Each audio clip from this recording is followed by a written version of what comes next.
Bonjour. My name is Elizabeth Digby Britton. I am Lakoutere Ojibwe and I'm Bear Clan, and I am also German. I work for The Parenting Place and I am a Strong Families consultant. Today I'm going to read for you a book called Grandmother's Dreamcatcher by Becky Ray McCain, and it's illustrated by Stacy Shute.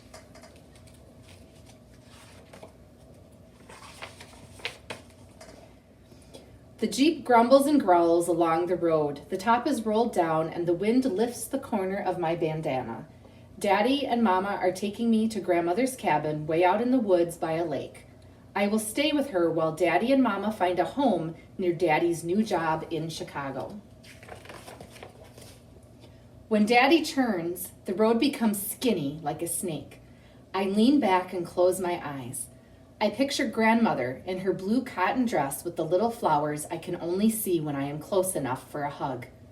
Grandmother is Chippewa, like us. She is tiny and brown, with dark, shiny eyes that wrinkle in the corners when she smiles. She is almost light enough for me to lift in the air.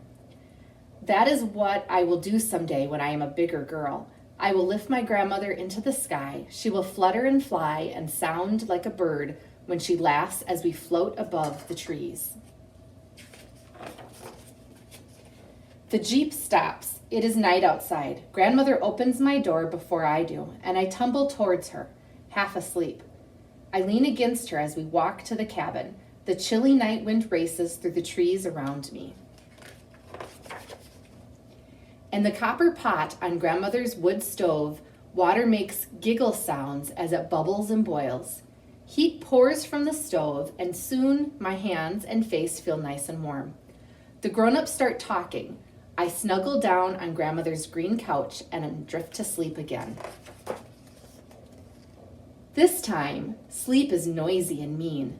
Scary things that howl, whistle, and hoot like the night wind are so close.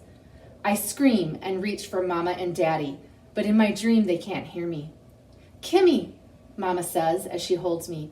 "Wake up, you're safe." With Mama's arms around me, I am not afraid anymore. I feel her carry me to the bed in Grandmother's sewing room. In the morning, sunshine is scattered over my bed and Grandmother's floor.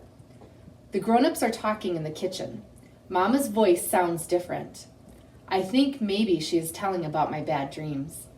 I walk into the room and see Grandmother holding a small circle made of wood. Inside it is a web of leather string. Feathers are on top of the circles. Some hang down on a string with silver beads. "Good morning," I say. "What's that?" "A dream catcher," Grandmother says. "What does it do?" I ask. Grandmother laughs. "You'll find out." The dream catcher's beads shimmer in the sunshine while I eat breakfast. When I see Daddy with the suitcase, I feel sad deep inside. Mama gets her coat and I run to her. "We'll only be gone a week," Mama says as they hug me goodbye. I give them my tightest hugs. A week is too long. Grandmother stands beside me. We watch the car grow smaller as I drive down the road. It's like another terrible dream just happened. I feel lost and alone. "Come on, child," Grandmother says. "We have a dream catcher to make just for you." In the woods by the lake, Grandmother and I find a green twig that bends. I find some black and white feathers. Back inside the cabin, Grandmother brings beads, leather, string, and thin leather strips. She makes a circle out of the twig and ties the ends together with a piece of leather. I choose 3 silver beads and string them. Then I tie 1 feather to the string. Grandmother loops a long piece of leather string around and around inside the circle to make the web. As she works, she tells me a story. Before you and I had grandmothers, a Chippewa girl had scary dreams, she says. She would toss and turn and wake herself up with her own screams. "I do that," I say. So her grandmother did what our people still do. She asked the Great Spirit for help, and she was given a vision of a dreamcatcher circle. It had feathers on it just like yours and mine, but the inside was empty. When this grandmother hung the dreamcatcher above her grandchild's head, a spider came down and made the web inside.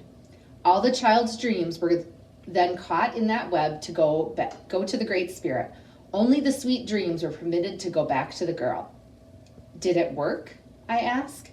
Of course, says grandmother. After we finish the dream catcher, we hang it above my pillow. That night, I shiver when I think of Mama and Daddy so far away. Grandmother finds me. She sweeps back my hair as she rocks me. I am warm again. Somehow I am in my bed. I only remember my dream catcher floating above my head and grandmother's hands as she tucks my blankets around me. When I wake, I see my dream catcher turn in the morning light. Grandmother peeks in the room. I'm happy, grandmother, I tell her. My bad dreams didn't come last night. Grandmother's whole face crinkles around her smile. We go to the kitchen.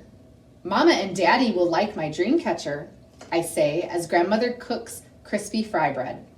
I think so, says grandmother. In your new house, the dream catcher will be in your room. I miss them very much, I tell her. Grandmother hugs me close. Kimmy, Mama and Daddy will come for you, she says in her quiet voice. Then you and I will surprise them. How will we do that, I ask. We will make presents for your new home, answers grandmother.